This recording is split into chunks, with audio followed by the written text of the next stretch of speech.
Welcome back to Honest to God. I'm Tad Frederick. I saw something on I know it's Facebook or someplace, but it was a saying, and basically it says we treat the wrong people right and the right people wrong. And as I thought about that for just a minute, I looked at what our culture is and how we function and what we do. You know, our employers, if you're employed or you're a CEO, or it doesn't matter what station in life that you are, if you look back on that and you figure out how people treat other people, it tends to be kind of the way that we function in our society today. It's hard to find a homeless shelter that actually takes care of people, and the people that are there, do they get treated right? Yeah, they get a nice hot meal. They get some resources, but the volunteers really aren't there. Actually, my family volunteered on a Sunday, and they said that was the hardest group to fill, to find volunteers on a Sunday. I thought that was pretty indicting. So my question was, why do we do that? And you know, there's not any reward in it. We didn't get paid to volunteer. We didn't get paid to help. We've got some homeless bags to hand out. We've got some Bible tracts to hand out. Nobody's paying anybody to do the right thing. If you see the volunteer organizations, they're asking for money all the time. I'm not asking you for money, by the way, just to let you know.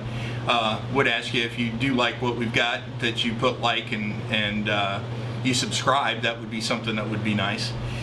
But why is our society the way that it is, in that we really sell our souls to our employers for 40 hours a week if you're lucky?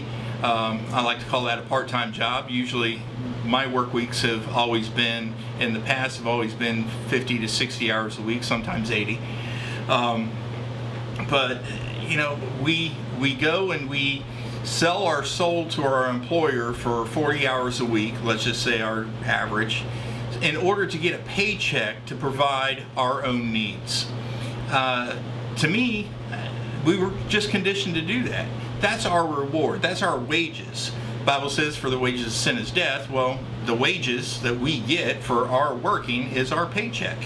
And we use that paycheck to pay for our bills, our groceries, our electric, our internet, our whatever it is that we have, our car payments. That's where it goes, so that we can provide our own needs. Our culture is just in the habit of demeaning people. Yeah, there's a saying that if you're nice to your employees, you won't get much production out of them. It just seems like employee compensation and employee benefits have just been eroded, just in my lifetime. And we had that issue back early and had unions come in, and now unions are pretty much just more money takers.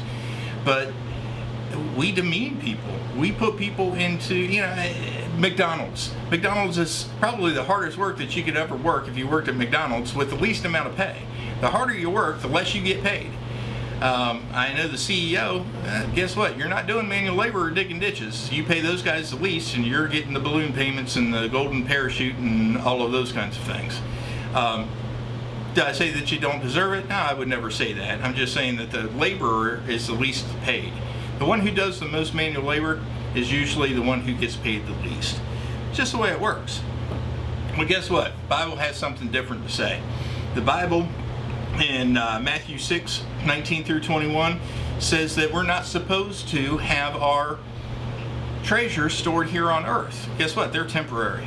They are going away. Your 401k will not last past the casket lid hitting you in the nose. Might go to your family if you got a nice little compensation plan going and got it set up that way, but you don't benefit from it anymore. It's gone. The Bible talks about the farmer who built barns and stored all his stuff up. He said, I don't have to work anymore. I just retired. And angel of the Lord came down to him and said, hey, guess what? Tomorrow you're dead.